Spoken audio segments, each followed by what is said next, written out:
सुबह का वक्त था।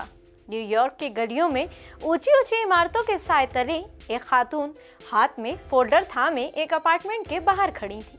चेहरे पर थकन के आसार तो थे ही, लेकिन आंखों में एक चमक भी थी। ये खातून थी डॉक्टर फराह उस्मानी, उत्तर प्रदेश हिंदुस्तान की एक बेटी जो आज आलमी सतह पर तरक्की, बाख्तियारी और क़यादत की एक मजबूत आवाज़ बन चुकी है।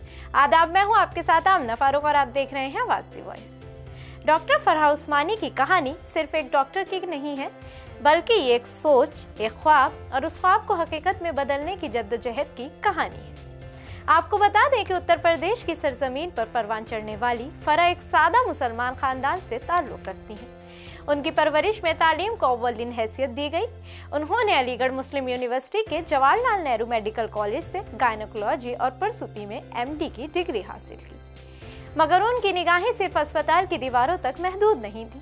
वो सेहत से मुतालिक पॉलिसियों को बेहतर बनाने का ख्वाब देखती थी। इसीलिए उन्होंने लंदन स्कूल ऑफ इकोनॉमिक्स और London school of hygiene and tropical medicine से हेल्थ पॉलिसी प्लानिंग और फाइनेंस में मास्टर्स किया। उन्होंने अपने शरीक हयात के तौर पर जावेद उस्मानी को चुना, जो कि एक ईमानदार और मुअज़्ज़िज़ IAS अफसर हैं, जो बाद में उत्तर प्रदेश के चीफ सेक्रेटरी भी बने। जब डॉक्टर फराह उस्मानी ने अक़वाम मुत्तहिदा में काम के लिए न्यूयॉर्क जाने का फैसला किया, तो ये सिर्फ एक करियर का फैसला नहीं था, बल्कि एक मुआशराती सोच को चैलेंज देने वाला कदम था। औरतें इतनी दूर अकेले कैसे जाएंगी? बच्चों का क्या होगा? शौहर क्या कहेंगे? ऐसे कई सवालात उनके रास्ते में रुकावट बने। लेकिन वो जानती थी कि अगर तब्दीली लानी है तो पहले खुद को बदलना होगा। बाद में उन्होंने अक़वाम मुत्तहिदा के इदारे UNFPA में ख़वातीन और लड़कियों के हुकूक़ पर काम करते हुए 50 से ज़्यादा ममालिक में पॉलिसी साजी, मनसूबाबंदी, तकनीकी रहनुमाई और सेहत की खिदमत के शोबे में अहम किरदार अदा किया। आपको ये जानकर बड़ी हैरानी होगी कि वो अक़वाम मुत्तहिदा की इंटरनेशनल सिविल सर्विसेज में डायरेक्टर लेवल तक पहुँचने वाली हिंदुस्तान की पहली मुस्लिम खातून बनी। डॉक्टर उस्मानी ने महसूस किया कि आलमी सतह पर मुस्लिम ख़वातीन की तस्वीर एक ख़ास दकियानूसी फ्रेम में कैद है। उन्होंने उसे तोड़ने का अज़्म किया। हमारी कहानियाँ सिर्फ दुपट्टे और पर्दे तक महदूद क्यों हैं?